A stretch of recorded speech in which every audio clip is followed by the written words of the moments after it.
Mummy जी, चाय ले लीजिए। अरे कलमुही, तेरे हाथों से तो चाय पीते हुए भी डर लगता है, कहीं इससे तेरा रंग मुझ पर ना चढ़ जाए।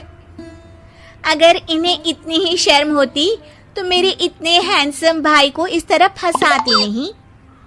बानी और शिवम की लव मैरिज हुई है। बानी के ससुराल में उसकी ननद और सास हैं, जिन्हें अपने गोरे रंग पर बहुत गुरूर होता है, जिस वजह से वो बानी को सिर्फ उसके सांवले रंग की वजह से नापसंद करती है और हमेशा उसे ताने सुनाती रहती हैं। बानी उनकी सभी जली कटी बातें सुनकर चुपचाप वहां से चली जाती है। तुम माँ और छोटी को कुछ बोलती क्यों नहीं? मम्मी जी बड़ी हैं, हर छुटकी ना समझ, इस तरह उन्हें उल्टा जवाब देना सही नहीं। मेरी जिम्मेदारी उनकी सेवा करना है, जो मैं पूरे दिल से हमेशा करती रहूंगी। ऐसा बोलकर बानी रसोई में जाकर रात के खाने की तैयारी करने लगती है। रात को खाना खाते हुए बानी की सास उसे कहती है, कल मैंने अपनी फ्रेंड्स के साथ किटी पार्टी रखी है, समय से सारा खाना बना देना और अपना मनहूस चेहरा लेकर ज्यादा उनके सामने मत आना, समझी? माँ, बानी आप दोनों की कितनी परवाह करती है, फिर भी आप उससे इतना बुरा व्यवहार क्यों करती हैं? अरे एक तो लव मैरिज करके इस कलमुही को हमारे सर पर लाकर बिठा दिया और अब हम इसे कुछ बोल भी नहीं सकते क्या?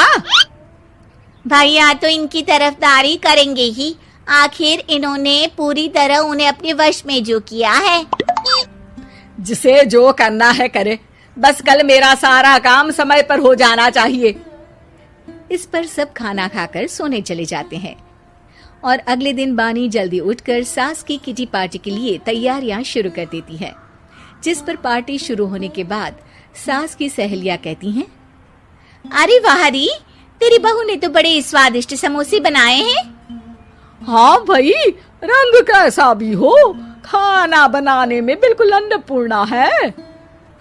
अरे इसकी भी क्या बात करनी, मेरी बेटी से मिलो, इसकी सुंदरता के आगे तो उर्वशी रंभा भी फेल है। उर्वशी रंभा को तो फेल कर देगी, पर क्या अन्नपूर्णा बन पाएगी?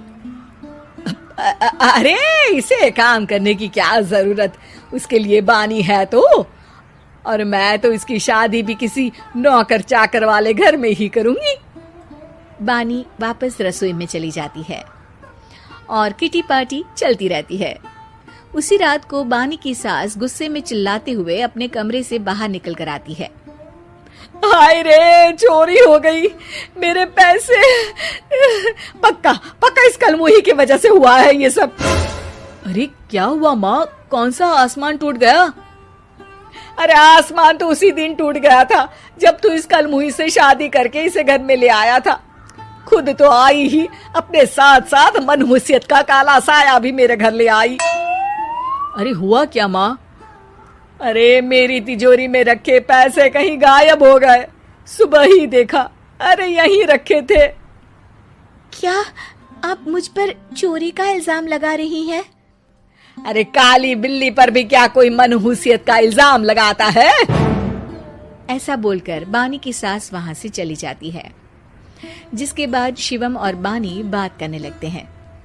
देखो, मम्मी की बात का बुरा मत मानना, वो बस परेशान है ना, इसलिए कुछ भी बोल गई। वो परेशान नहीं, मुझसे नफरत की वजह से ऐसा बोलकर गई हैं। उन्हें मैं हमेशा एक आंख नहीं सुहाती। देखो बानी, अगर तुम चाहो तो हम दूसरा घर लेकर वहां शिफ्ट कर सकते हैं। आखिर तुमसे प्यार करके तुम्हें अपनी जिम्मेदारी पर इस घर में लेकर आया हूँ, इस तरह टॉर्चर नहीं होने दे सकता। अगर आप साथ हैं तो मुझे किसी चीज की टेंशन नहीं, और आखिर वो हमारी बुजुर्ग हैं, हम उन्हें और छुटकी को इस तरह अकेले छोड़कर कैसे जा सकते हैं? इसके बाद बानी भी अपने कमरे में चली जाती है और अब हर रोज उसकी सास की तिजोरी से पैसे गायब होने लगते हैं। इसी तरह कुछ समय बीत जाता है और वो हर बार हर चीज का इल्जाम बानी पर लगाती है, पर बानी कभी कुछ भी नहीं बोलती। कलमुही नास पीटी, बहू को घर की लक्ष्मी बोलते हैं, ये तो पनौती बनकर आई है, पनौती। एक रात बानी की सास को आधी रात में प्यास लगती है, तो वो पानी पीने रसोई की तरफ जाती है। तभी उसे अपनी बेटी के कमरे में कुछ आवाज सुनाई देती है। हाँ हाँ, मैंने मम्मी की तिजोरी से हर रोज थोड़े थोड़े पैसे निकाल कर हम दोनों के लायक खूब पैसे इकट्ठे कर लिए हैं। और मम्मी आज तक उस सब के लिए भाभी को ही जिम्मेदार समझती है।